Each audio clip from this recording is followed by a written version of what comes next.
Holy dooly. I thought the stage was going to take off. That was like the most bass I've ever felt ever in my life. My organs are sore. All right? That was unbelievable. Welcome, Activate Youth. How are we doing? Good. That is excellent. We have been tracking along in a series called Know God, and we have talked about some pretty cool things. Can you remind me of some of the things we talked about? Yeah, good one, Tash. That was the first week. Yep. Cool. What else? Prayer? Is that like, that's the Sunday school answer, wasn't it? Have we actually taught on prayer? Yeah, okay. All right. And what else? Jesus. Yeah, he slipped in there somewhere. Yeah, last week we heard from Ingrid. What was that about? Telling people about your faith. Yep. Cool. Awesome. Who's learned something new or been encouraged at least? Oh, yeah, most people. That's awesome. Well, Lord, I just ask that you would come tonight and that you would open our hearts and minds and that you would teach us something new, something fresh. And we thank you for that, God. Amen to that. Well, we're going to look at something tonight. We're going to talk about another topic. And here's the thing. Every culture has strange things about their culture, right? There's unusual things in every culture. What are some unusual things in our culture that's uniquely Australian? Pluggers. Yeah, that's pretty good. Mate. Yeah. What else? It's like cultural. It's like, man, that's so Aussie. What? Socks and thongs. Yeah, all right. Let's go with socks and thongs. Okay. Could you imagine what that would be like for people coming from a different culture, a different context, and they get off at the airport and they just see all these people in their pluggers and thongs, mate? Like, wouldn't that be strange? That'd be weird, wouldn't it? I reckon they would, come over and be thinking, what have I got myself into? This is pretty unusual. And we're going to talk about something similar to that, right? About that sort of that kind of thing, unusual. What's unusual? And that is something that we as Jesus followers or people who go to church would find pretty normal, pretty like, yeah, that's what we do. But like somebody coming in from the outside would think, what are you talking about? And so we're going to talk about worship, all right? We're just going to talk about worship. And so the word worship itself isn't a strange word, right? So none of your friends would think if you began to talk about worship that would be weird, right? Because we might have friends who say, oh my goodness, I just so worship that girl, right? Or, you know what I'm saying? If you have a friend like that, wow, pray for them. But you know what I'm saying? They would say, oh, I worship that song, I worship that band, that's not weird in and of itself. But when it comes to people who follow God, right, and go to church, worship is a word that's used a lot. And it makes sense to us in a different way, right? But for the people outside looking in, they would think it's confusing and strange. So for us, what is worship? Like, just throw some things out that you would call worship, Praise God, yeah? Like, what do we do that's kind of worship? Singing, yep. What else? Praying, yeah. Any other things? Putting your hands up, yep. So we do lots of different things. We journal, we read our Bible, we come to church. We do all these different things, and really they're just an expression of our worship towards God, right? And so it's normal for us. But for outside, it might be a little bit unusual that we do all those things. Because like worship really is like God karaoke, isn't it? Like when we sing in church, hey. And could you imagine what that's like for somebody who walks in and they've never been to church before, it's their first time, and we've got lyrics that are like, worthy is the lamb that was slain. And like all the words come up on the screen and everyone stands up and there's people who are singing and they're singing really loud and they shouldn't be because they really can't sing and they're way out of tune. And you know what I mean? You know what I'm talking about, right? It's like, and somebody's probably thinking, what happened to this lamb? Like, do I need to ring RSPCA? You know what I mean? Like, we've had those letters before, you know, about those animals. So, do you know what I'm saying? People walk in here and it's a different culture and they don't get it. They're like, whoa, what's going on here? It's crazy. It's something different, right? So, in this talk, in this series, we've been talking about different practices, different habits and skills, right? And they're skills that will help us to know God better. They won't make you better than the people around you, but they will give you different ways of discovering God, you know? I remember the first time, actually, just off the page a bit, the first time I ever engaged in worship and put my hands up, and it was like a really powerful experience for me, and it was in like a deeper night, and I'd never done it before, and I remember looking at all the people doing it. I was like, why do they do that? And then one night I was in this service, and I felt in my heart to just do that, you know, and I put my hands up, and I just had this really powerful experience and encounter with God when I did that. You know, it was like a moment in my life where I just was able to surrender more to God. And I'm so thankful that I did. I'm so thankful that I did that and stepped out. And that's all a part of our journey, hey, growing in God and becoming more comfortable in the things of God as we learn to worship Him in different ways. So, most of us, we don't really have a problem with getting wrapped up in things in life, hey, like,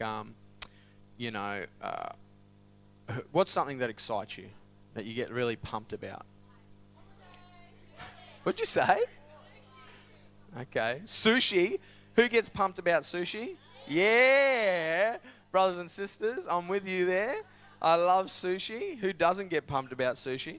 But we might get pumped about our band, like, oh yeah, Kings, man, that is my jam. All right? That's Nat's band, P.S. You know, we might get excited about these things, or like your favorite sports team. Or for me, when I'm watching the UFC, I'm just like, smash him, get him, you know? And I get really pumped and I get really excited about these things. Maybe for some of you, it's like, you you rage quit a game because you're just so into it. Oh, I love that game, but I just died. Oh. You know what I mean? Or maybe it's some sort of, I don't know, musical or something like that, right? But for us, devoting energy and time to celebrate what we love is easy, right? So, although worship isn't a common word, if I ask your closest friend to tell me what you celebrate most, they'd probably give me, the same sort of answer. These sorts of things, that's what we celebrate. And we may not all express our celebration the same way, but most of us know what or who we worship, and we can tell by how we get excited about it. Yeah? Does that make sense? When we get excited about something, that's probably, something that we worship to some degree. So, when you celebrate something, you turn the focus of your attention and your emotion towards it. You make a big deal out of it and how awesome it is. Now, that's really cool. What's really cool about that is that we're actually wired to worship. God has actually put it within us. He created us to worship something. We will always find something to worship, yeah? We'll always find, like I was just saying, it could be a band, it could be and there's nothing wrong with admiring something or being passionate about something, but if it consumes you and it takes the place of God, then that's a bit of a problem. But we're wired to worship, right? So the question is, because we all have a natural desire to worship, shouldn't we use our brains and make some decisions about what we want to be the object of our worship, like I just said, Maybe we need to have a little bit of a think about what are those things that I get excited about, and where are they in my life? Where is the priority in my life? Do I spend time playing that game instead of perhaps just reading the Word or praying to God? Do those things bump God down on the scale, Do those things come first, or does God come first? And maybe that's something you could think about. What's something in your life right now that you're really passionate about, you're really excited about, and is it moving God down the scale of priority in your life? There's this book in the Old Testament, you might have heard of it. It's called Psalms. Anyone heard of that book? Wow, someone worships Psalms. Yeah, get excited. Yeah, Psalms, and it's actually an anthology. Does anyone know what that means? Nat, I reckon you got that one, man. Anthology, what is it? Someone's life, yeah, yep. It's a collection of writings and music. So like an anthology, like a music album would be a collection of their greatest hits, right? And so it's this anthology, right? And what's cool is that the Psalms is actually an anthology of music. Like there's music in Psalms. There's 150 chapters in the book, and they range in emotion from I just got dumped at graduation, and I'm totally crushed, to I just scored my graduation date. Yay! Is that something you guys get excited about? No, I was trying to be culturally relevant then, and you were just like, dude, we just don't even do that. So they have all these different emotions in there, okay? And in Psalm 95, here's the author. He encourages the Israelites to worship God. He says, come, let us sing for joy to the Lord. Let us shout aloud to the rock of our salvation. Let us come before him with thanksgiving and extol him with music and song. And that's exactly how you'd expect a Bible verse to sound, right? But if you took Lord and rock of our salvation out of this verse and you replaced them with your favorite band, celebrity, sports team, video game, any of those things, the language is a little different, but it's the same idea. See, worship is a part of everyday life for us. But the psalmist is saying that in the midst of everything competing for our worship stands the one who made you to worship, and he deserves first place. You know, I want you to take some of your attention and your emotion and place God on the receiving end of it, you know. After all, you know, he gave us the very breath that is in our lungs, you know. Every morning we wake up, that's God's grace. That's his grace in our lives. And, you know, we talked about creation and when all these things. And so don't you think it would be right that God would have that position in our life, that we would turn our attention to him over and above our favorite music TV show? Don't you think? Yeah? Okay. Well, music helps us to connect with things, right? It's full of emotion, isn't it? You know, when you watch like your favorite sports team run out and they like have their anthem going, doesn't it just hype it up all that more? Yeah? And when you like, I don't know, I watch, like I said, the UFC, and when they come out and they've got like a sick entry song, it's just like, oh yeah, come on man, you got this. Can you think of any other place where music, you know, it causes that kind of excitement and grabs you? Yeah. Oh, dude, seriously? You know it's not real. I was gonna say, you know it's not real, hey? Oh, it is real. Wow. Okay. What about who goes to the gym every single morning? No. But what about if you're like trying to like, you know, push that 20 kilo dumbbell? Yeah, and then you put the beats on and you're just like, whoa, rage it out. Hey, 20 kgs, man, that's beast mode. So music, it's has all these different levels of emotion and meaning and power that come through it, hey? And it helps us to like declare something in our life, right? But worship's not just about emotion, it's about humility. So whether you're worshiping privately or in a group, worship is a way that when we're talking of worship in the context of the church and God, it's a way of declaring, God, you're greater than we are. You know, God, you are bigger and better than we are. And that's a good thing, right? Well, I'm telling you, it is a good thing. All right, it's a good thing to declare those things about God. You know, to cause our heart and our mind to view Him and respond to Him appropriately. So, worship is also about focus, and that's why there are words on a screen or in a book, right? Because sometimes we don't know what to say. I don't know if you're anything like me and you're praying and sometimes you just don't know what to say to God, or you just think of the same things all the time, you know? So it's a way of declaring things to God and about God, and those like words in the songs, they actually remind us of what's true, right? They remind us of the truth, because who's ever had a bad week before?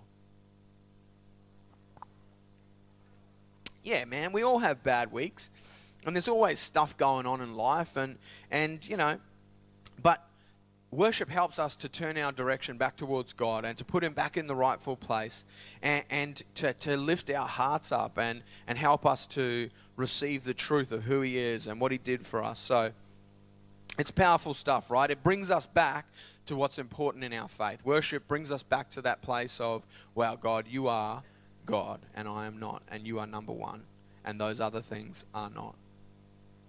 But music, however, is simply scraping the surface of what worship can be. Worship is so much more than just music. And like we said before, it could be journaling, it could be reading. Worship is actually a lifestyle. Worship is how we live our life and how we choose to respond to God moment by moment, day by day. Worship is, getting the groceries for somebody that couldn't afford it. Worship is praying for that person at school. Worship is encouraging somebody, just loving on somebody. Worship is the way we live our life, and our responses and our actions in life should come from a place of worshiping God. Yeah? Because I worship God, because God is God, then I will live my life in this way. Does that make sense? Yes, it does. Sure? Okay. Just checking. So this is what Paul has to say about it in Colossians 3:23. He says, whatever you do, work at it with all your heart, as working for the Lord, not for human masters. So there you go. It's biblical. It's whatever you do. Do it as in worship to God. I'll just tell you a quick story. When I first came to faith, I started this job, and it was just washing dishes. I'd been in trouble with the police, and I hadn't had work for ages, and I just kept going to this place, and I just kept asking, have you got a job, have you got a job? And one day he finally rang me, and he's like, oh, actually, you still looking for a job? I said, yes. He said, well, if you come down right now, we've had the dishwasher not turn up for a shift, and we had a big service, so come down. So I came down. I said, no worries, man, I really needed it. So I walked down there, and it was like dishes to the ceiling, right? And it was just a mess, and it was gross. And I just got in there and I did it, right? And as I got that job and worked in that job, this verse spoke to me all the time. So I would work so hard at that place. It was cleaning floors, man. There was mold all in the freezer, and I had to literally get in there by hand, scrape back every pole, under the fryers. I had this place looking so good you could eat off the floor. I wouldn't do that, actually. But I worked really hard, and that verse used to just always come to me, just work hard at it as if you're working for God and not for man. And you know what? That led to me being recognized by the boss, and then other opportunities opened up. And then actually, I feel like God actually honored my service there, and he actually promoted me to a new job, better money, better conditions, and all that sort of thing. But because of what God had done in my life, I chose to worship him, not just on a Sunday in a Sunday service, not just at Bible study. I chose to worship him in the most mundane and the most just boring and disgusting and hard job, and it paid off. Yeah. So worship is more than just singing a song. Worship is more about the who than the how, right? So it's not about saying the right songs. It's about honoring a good God. It's not about saying the right words. It's about humbling yourself before a big God. It's not about a once a week gathering, as I said. It's about celebrating our loving Father. And as you begin to see worship as a way to live, as a lifestyle, and you know God better, you'll find that that you may want to do something just to thank him for being awesome. You join in with other people to celebrate him. You'll discover new ways of honor with your life, like I said. And that's worship. It's a habit of actually honoring and celebrating what God has done and what he is doing in our lives. It's making God more important than the other things we worship. It's okay if you get really excited about some things, because God has wired us to worship. But let's not let those things make God and this relationship with him second. Yeah? So important. So important. Cool. So, humble ourselves before God. Make a big deal of Jesus. Who thinks they could make a bigger deal of God in their life? I mean, I think I could.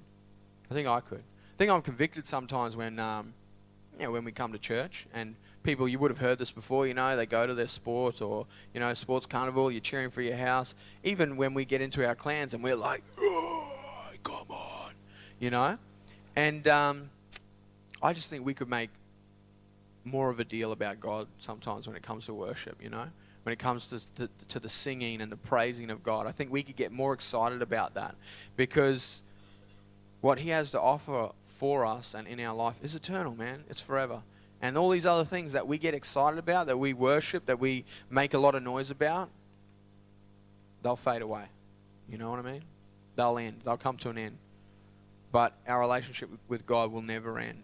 And I think that should get us a little bit more excited than perhaps we are sometimes. So, I want to leave you with this. Worship is more about the who than the how. It's more about the who. Right? So the next time you're at a church service and everyone's singing, I want you to join in. Next time we're praising God and people are clapping their hands, clap your hands. Maybe you've never put your hands up before. Give it a go. You know what I mean? Find your expression of worship, but give those things a go, because those things, it's like I talked about before, that declaration. We're actually making a declaration that, what, God, you're bigger than me, yeah, and I surrender to you in this moment. So I want to encourage you to worship with all your heart, yeah, with all your mind and with all your strength as you learn to follow God with all these different habits. So praying, reading our Bibles, sharing our faith, worshiping God. Some really important habits that will see you set up for the rest of your life, yeah? Because these things go beyond just the context of here at Activate Youth.